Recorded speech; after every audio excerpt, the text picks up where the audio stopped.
Ini penting kami sampaikan teman-teman sekalian. Ingat baik-baik, urusan dunia itu sudah diatur. Akhirat kita itu yang belum jelas.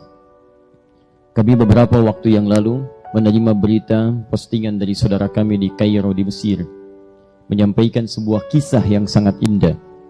Jadi ada satu keluarga ini keluarga berada.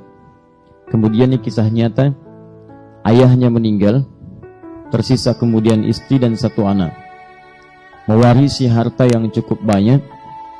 Tiba-tiba kemudian datang pamannya mengatakan, biar saya kelola harta ini sehingga nanti hasilnya bisa menghidupi anak dan keluarga ini. Maka dengan penuh kepercayaan diserahkan hartanya, diundang notaris untuk menyaksikan, dicatat skala legal, dokumennya didokumentasikan. Begitu diserahkan, rupanya hartanya kemudian dibawa lari oleh pamannya sampai ke Amerika, digunakan sebagai modal, sukses bisnisnya, kaya dia, punya perusahaan yang kemudian berkembang, cabangnya di mana-mana sampai kaya dan menikah kemudian dengan gadis Amerika. Ini kisah nyata. Lahir anak-anaknya, sampai ia kemudian pulang ke tempat asalnya, bahkan membuka cabang dari perusahaannya. Yang paling miris, ibu dan anak tadi, anak yang berkembang yatim ini, kemudian tergadaikan hartanya oleh pamannya. Nyata kisah ini.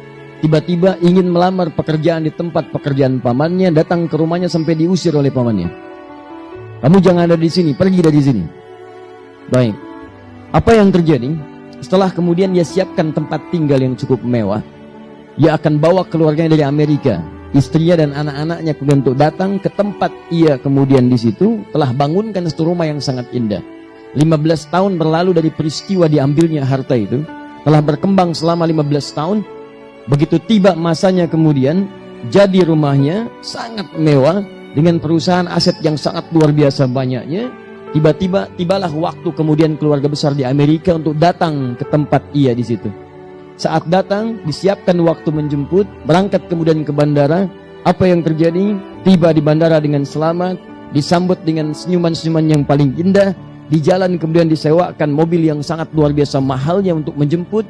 Di perjalanan ternyata sedang menuju pada takdir yang lainnya.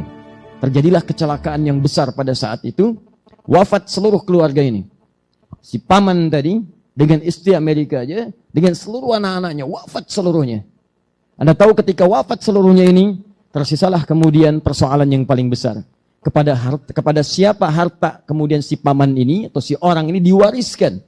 Ternyata tercatat dalam catatan dokumentasi notarisnya, ahli waris paman itu setelah diteliti seluruhnya, tidak ada kecuali hanya satu, si yatim itu. Anak yatim yang tadi hartanya dibawa oleh si paman untuk menjadi modal. Ternyata ketika dilihat silsilah ahli warisnya, cuma tersisa si anak yatim ini satu-satunya ahli waris dari paman tadi. Perhatikan, bagaimana kemudian Allah mengatur harta si anak ini selama 15 tahun dikelola oleh pamannya. Walaupun dia terasa sakit, kurang menyenangkan perlakuan dan sebagainya, tapi perhatikan cara Allah untuk mengembalikan seluruh harta-harta yang menjadi miliknya. Saya sering katakan kepada Anda, dunia Anda teratur. Harta Anda mencari dengan cara yang halal, sudah Allah siapkan rezekinya. Tidak akan tertukar. Cuman putri yang tertukar sampai jadi sinetron. Ya, cuman menteri yang ditukar. Tapi harta tidak akan pernah, rezeki tidak akan tertukar. Akan diberikan sesuai dengan maslahat hidupnya sampai Anda wafat. Jadi kalau rezeki Anda belum terpenuhi, Anda nggak akan wafat. Demi Allah saya katakan, rezeki bersanding dengan kematian. Rezeki terpenuhi, baru datang ajal.